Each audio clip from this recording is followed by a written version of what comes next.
तो यहाँ पे हम चैप्टर 3 की स्टार्टिंग में देखते हैं कि चैंग ने जिस गाड़ी को चुराया होता है उसको लेके भाग रहा होता है और उसके पीछे कुछ गुंडे पड़े होते हैं। फिर चैंग देखता है कि उन लोगों के पास गन होती है और फिर चैंग अपनी गाड़ी को तेज़ी से भगा लेता है और फिर चैंग किसी को फ़ोन लगाता है और कहता है कि शायद मिस्टर ली ने तुम्हें याद दिला दिया होगा कि तुम्हारे ग्रुप में एक ट्रेटर है और तुम्हारी ही साइड में है और तुमको तुम्हारी बैट को हरवा देगा। फिर वो लड़की जो फ़ोन पे होती है वो कहती है कि तुमको मेरे बारे में कैसे मालूम है और तुमको बैट के बारे में कैसे मालूम है।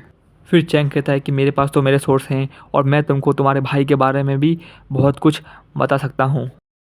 फिर दो गुंडे चैंग की गाड़ी को बीच में फंसाने की कोशिश करते हैं। फिर चैंग अपनी गाड़ी को 140 की स्पीड पे भाग के एकदम ड्रिफ्ट मार के ले जा लेता है एकदम रेसर की तरह और वो बहुत ज़्यादा तेज़ी से चला रहा होता है और जैसे ही वो उस लड़की के घर पे आता है वो लड़की की रूह निकल जाती है।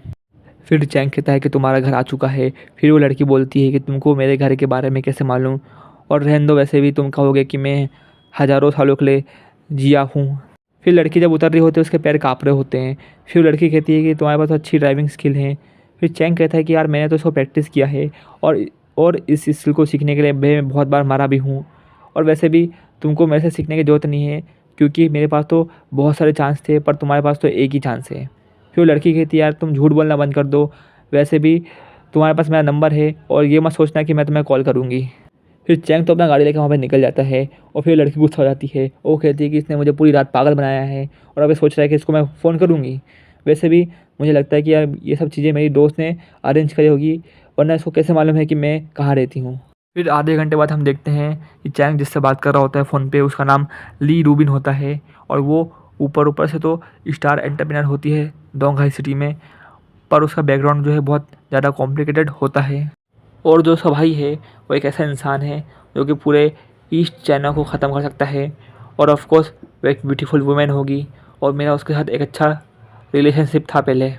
फिर चैंग वहाँ पे पहुँच जाता है और फिर वो जो वुमेन है उसके गार्ड को बोल देती है कि तुम नीचे चले जाओ और फिर वो चैंग की हिस्ट्री उसको बताने लग जाती है। सो गाइस आप चैंग की हिस्ट्री पढ़ सकते हैं, मैं आपको शो कर देता हूँ और अपन आगे बढ़ते हैं। फिर चैंग कहता है कि तुमने तो मेरे फ़ोन नंबर से इतनी सारी इन्फॉर्मेशन निकाली, तुम तो सही में बहुत अच्छी हो। फिर वो जो वुमेन है उस पेपर को फाड़ देती है, वो कहती है कि तुम तो बहुत ऑर्डिनरी दिख रहे हो और किसी ऑर्डिनरी इंसान को इस बैट के बारे में कैसे मालूम है, तो जल्दी बताओ कि तुम कौन हो। चैंग कहता है कि मैं एक ऑर्डिनरी पर्सन नहीं हूँ और मुझे बहुत सारी ऐसी चीज़ों के बारे में मालूम है जिसकी तुम फिक्र करती हो, जैसे कि जो ट्रेटर तुम्हारे आसपास घूम रहा है, अगर तुम मुझे $10 मिलियन दोगी तो मैं तुम्हें उस ट्रेटर की आइडेंटिटी बता दूंगा और ये एक फेयर डील है एकदम। फिर रूबिन कहती है कि अच्छा तो तुम मुझे कह रहे हो कि मैं एक ऐसे इंसान के साथ डील फिक्स कर लूँ जिसके बारे में मुझे कुछ मालूम ही नहीं है कि उसकी इन्फॉर्मेशन करेक्ट भी है कि नहीं। फिर रूबिन उसके सर पे गन तान देती है। फिर बोलती है कि अच्छा अब तुम्हें लगता है कि मैं अग्री करूँगी और अगर आप तुम मुझे एक्सप्लेन नहीं करोगे इस सब के बारे में तो तुम यहाँ से ज़िंदा बाहर नहीं निकलने वाले हो। फिर चैंग कहता है कि तुम तो सही में मुझे शूट कर दोगे पर तुम इसके बिना कहाँ से शूट करोगी, और चैंग जो है उसकी गन की मैग को बाहर निकाल लेता है उसकी गन से। सो गाइस यहीं पे हमारा चैप्टर 3 खत्म होता है और मैं मिलता हूँ आपको नेक्स्ट वीडियो में। तो take care and good bye.